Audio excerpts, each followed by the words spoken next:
All right, today we're gonna be, welcome back, okay, yep, do it again. Welcome back to the Wicked Kitchen, guys. We're going all New England on you today. We're making one of my favorite childhood dishes, which is a New England-style fish-free chowder today. We're featuring Good Catch. Make sure you stick around, this is gonna be fun. So we're gonna start off with some potatoes. I'm gonna make a cream out of potatoes and some non-dairy milk. So we have some russets that I've peeled.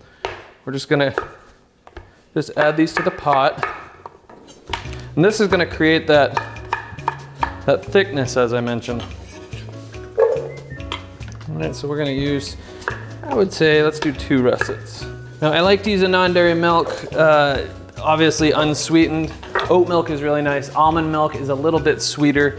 Soy milk is also a great option. So we're gonna pour a few cups of non-dairy milk in there with the potatoes. We're gonna add a few bay leaf. Get that going. We're gonna bring this up to a simmer, wait till the potatoes are fork tender, and then we're gonna blend it, and that's gonna be the cream base for the soup. So I'm gonna move it over to the other stove.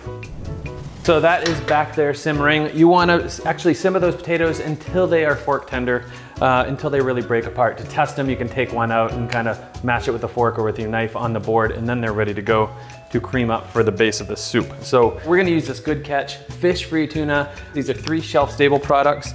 I have a naked tuna in water, I have a oil and herb, and then also a Mediterranean, okay? So we're gonna use the naked in water. So I'm gonna use that in a little bit. We're gonna add it towards the end of the recipe, but let's get started on starting the soup.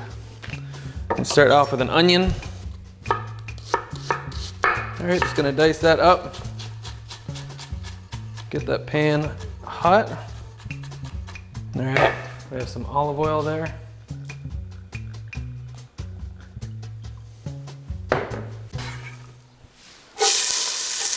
All right, lower that down to a medium heat. So we're gonna start off with some onions. I'm gonna have some celery, small dice. All right, celery's going in. We're gonna saute these up. I'm gonna add some plant-based bacon here. There's lots on the market. This is a seitan-based one. And this bacon's gonna give it a nice, slight smokiness. We're gonna add this to the onions and the celery. Get the base of this soup going. So by the time that potato cream is ready, we can just add it right in and we'll be good to go. All right, so we have the onions, we have the celery, we have that plant-based bacon. I'm gonna turn that medium to high heat. All right, gonna add a little bit of thyme in there. I'm just gonna mince up a bit of fresh thyme. You can use dried thyme as well. All right, you want a little bit of richness, you can add some plant-based butter. I'm gonna add some of it right now. Lightly saute until these onions are translucent. All right, get the potatoes. All right, just gonna cube these up. Really, you can add any vegetables to your chowder. I always start with the base of the onions and the celery. I like the smokiness of the bacon. And for herbs, I usually use just thyme, bay leaf, maybe a little parsley to finish. And crush some garlic as well. All right, let's get those potatoes going. Get that garlic in as well. All right, let's stir that up. All right, so I'm going to deglaze with a little bit of dry sherry, okay? Now, if you wanna leave out the alcohol, you certainly can. You can use a little bit of citrus in there if you would like to leave out the alcohol. I use the alcohol for the acidity and the sweetness. Sherry has a really nice flavor that adds well to these chowders. So, and deglaze a little bit. Pick up all those little sugars on the bottom of the pan. I'm gonna cook off that alcohol a bit, so I'll let that simmer for just a couple minutes here. All right, so I have some vegetable stock. All right, you can use fresh vegetable stock, you can use a bouillon, which is perfectly fine as well. Add some vegetable stock to that. Bring that up to a simmer now. All right. All right, so this is on a simmer. The potatoes are cooking in the non-dairy milk, but you know what? I totally forgot to put in celery seed. I think it's a critical ingredient when it comes to chowders, but no stressing. What I like to do is whenever I use any kind of celery seed or any kind of spices early in a dish, especially with a soup or sauce or chowders, I like to toast the seeds or toast the spice before I do that. So it's all right if you forgot it. We're just gonna bust out a little pan, toast them up real quick, then I'm gonna add the spice to this mixture.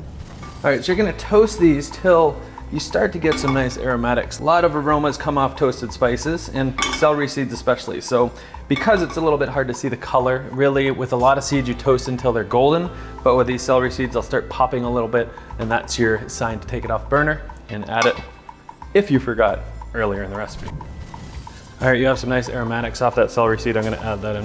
So I had mentioned, you know, cooking these until they're fork tender. Easiest way to tell is you basically just press the potatoes against the side. If it mashes, obviously that's fork tender. These are ready to go. So what I like to do is remove the bay leaf before you blend this. You can add butter to this at this stage, which I'm gonna have. I have a little bit more of that plant-based butter. Okay, to add a little bit of richness here. I have some cashews in here, a little bit of soaked cashews. You can put these with the potatoes if you want. I'm just gonna go ahead and blend these up with the potatoes. You can put them in the early stage when they're boiling. You don't have to add cashews if you're going nut-free with this dish. All right, so we have a burr mixer. I'm gonna go ahead and blend that up. Make a nice thick cream out of this, and that's gonna be really the creaminess in the soup. All right, that looks fantastic. Look at that creaminess there. All right, so this potato cream is ready to be added here. So we're gonna add that. Beautiful.